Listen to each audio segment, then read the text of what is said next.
Talk. We're your hosts. I'm Hannah Montana. And I'm Eminem. Please stand as we let the brotherly twinly duo lead us in the pledge. Welcome, GHS. We're the Verellans. Please stand for the Pledge of Allegiance. I pledge allegiance to the flag of the United States of America and to the republic for which it stands, one nation, under God, indivisible, with liberty and justice for all. If you eat hot lunch today, the kitchen will be serving pasta, cheese or pepperoni pizza, or deli subs. There's no birthdays today in the school, but happy birthday goes out to Britney Spears. Cue womanizer.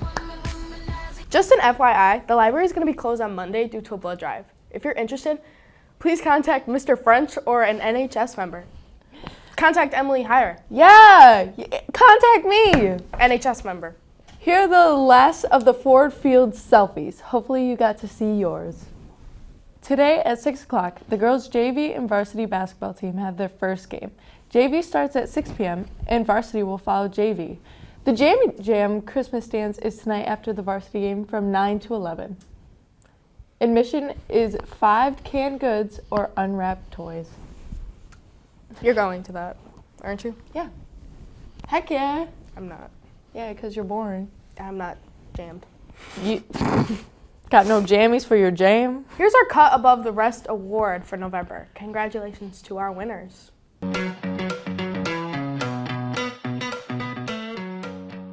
Junior Hunter McDowell is a complete package in terms of what you'd want out of a student, athlete, and teammate. Hunter is currently on the varsity football team, which has been crowned district and regional champions this season. Hunter is a very high IQ football player. He understands the game, is able to think things through, and relay them to the coaching staff in order to help the team make useful adjustments. As soon as the football season is over, Hunter will look forward to getting back on the lanes and protect the state champion bowling earned last year. Hunter has an incredible work ethic in the weight room and is a 4.0 student in the classroom. We are lucky to have Hunter as a flying G because he is surely a cut above the rest. Senior Erin Briel has put her name in Gladwin history this fall volleyball season in many ways. Erin broke Gladwin's kill record for both seasons as well as career this fall and will be placed on the record board for all to see. In addition, Erin led the whole Jack Fine Conference in kills and was unanimously voted first team all-conference. Erin is the first Gladwin player since 2001 to earn this great accomplishment. Erin has not just put her efforts into volleyball, she is also a varsity basketball and varsity softball player for the Gladwin Flying G's. Outside of athletics, Erin is currently working at Evergreen Physical Therapy and doing very well in her classes.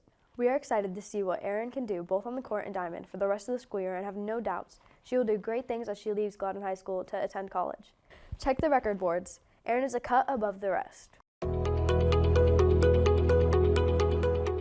Volunteers are needed for our Who's That staff member round 2. We are looking for juniors and seniors to come and compete on our game show. Winners get a really cool prize. Sign up in Mr. Bragg's room. Last week, United States Coast Guard cadet and Gladwin graduate Grace Beardsley came in to talk to GHS students about the Coast Guard. Here is an interview with her. Hello, I'm Mr. Wetmore, and I have today a very special guest, a 2020 GHS graduate and current cadet at the United States Coast Guard Academy, Grace Beardsley. Grace was a standout athlete here at Gladwin High School and continues her athletic career at United States Coast Guard Academy playing softball. Grace, why did you choose the Coast Guard Academy? So the idea of going into the Coast Guard sparked in me because my older brother enlisted, and he enlisted with one of his best friends. So throughout high school, I was always on the back side of my mind, I always thought, oh, I might enlist in the Coast Guard. I might go into the military. And then my brother's best friend who enlisted with him ended up going to the Coast Guard Academy, and that's when I was like, what is the academy? So then I looked into it more and I realized I could get a college education, I could be in the military, which I was interested in already, and afterwards I could become the leaders of those who enlist in the Coast Guard, which means I would be in charge of my brother essentially. So kind of some family rivalry, but I also was just interested in the free college and everything, all the opportunities that the Coast Guard brings to me. So, your brother's friend, did he end up graduating from the Coast Guard Academy, or is he still there? So, since he enlisted, he would have been 4 or 5-ish years in front of me, But since he enlisted for some time, it led him to being only 2 classes ahead of me. So I'm a sophomore right now at the academy, and he is a senior. So he's getting ready. He's applying for what he might want to do after graduation. But yes, he's currently a senior at the Coast Guard Academy. Awesome. What do you miss about Gladwin High School? Definitely something I miss about Gladwin High School is obviously seeing my hometown friends every day.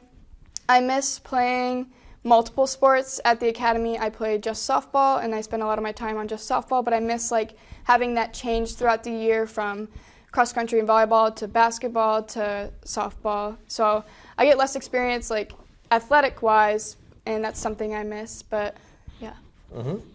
How does your brother, you already talked about this a little bit, but how do you think your brother feels about you going into the Coast Guard?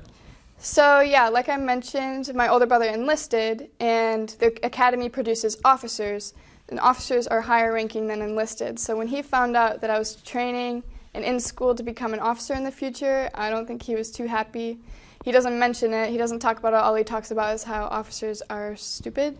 But I think that's just because he's a little bit jealous and a little bit worried that I'm going to be higher ranking than him one day. So I think it's probably every little sister's dream to one day boss around their big brother, isn't it? Yes.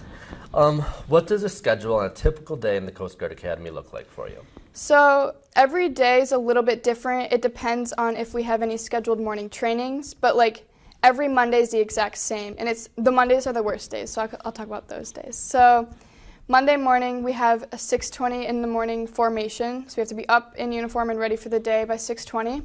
And then we go to mandatory breakfast, so you have to sit with your assigned divisions at breakfast at 6:20 in the morning when nobody's really hungry and everybody's really sleepy, so it's kind of tough to get through that mandatory breakfast. And then from around 6:40-ish to around 7:45-ish, in the summer, in the warmer months, we have drill practice. So the whole entire Corps of Cadets goes out and we practice drill for about an hour before we even start our classes for the day. And then from around 8 till around noon, we have morning classes. And then at 12:05, we have another formation and then mandatory lunch. Every lunch is mandatory throughout the week. Only breakfast on Mondays is mandatory throughout the week. But so then after 12:05 formation, we head to lunch. We have lunch until around 12:40-ish, and then we start our afternoon classes.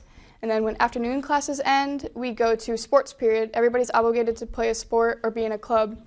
So we go to sports period from 1600 to 1800, and then around 1800 you get showered and you go to dinner. And dinner's buffet style, so not anything mandatory. You can sit by friends.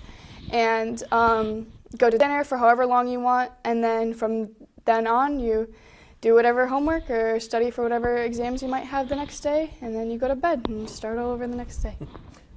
What is a stressful part of the Coast Guard Academy? So obviously, like I mentioned before, the days are pretty jam-packed, but I think the most stressful times are like night times before an exam. Like, did I study enough for this exam? Do I even have enough time to get even enough sleep tonight if I do study more for this exam? So definitely like around finals week and or midterms are when stress levels raise quite a bit. Also, sometimes being in a varsity sport, it takes away some more of your free time to study and get homework done. So during when you're in season for your varsity sport, stress levels raise a little bit because of that too. But yeah, mostly stress revolves around like the academics, but not really much so the sports or the military side of stuff. Awesome. Do you have a positive experience, or what is the best part of being in the Coast Guard Academy? I've definitely, one of the best things I've experienced so far is I've made some of the best friends of my life so far at the academy. I have friends all around the country. If I wanted to, I could pick up my phone and call my friend and take a vacation to Florida and visit her at her house or something like that. So that's definitely something very positive I've gained so far. Something that was also really cool is this summer I sailed from Galveston, Texas to Key West, Florida, and then from there I sailed to Bermuda, and then from there I sailed back to New London.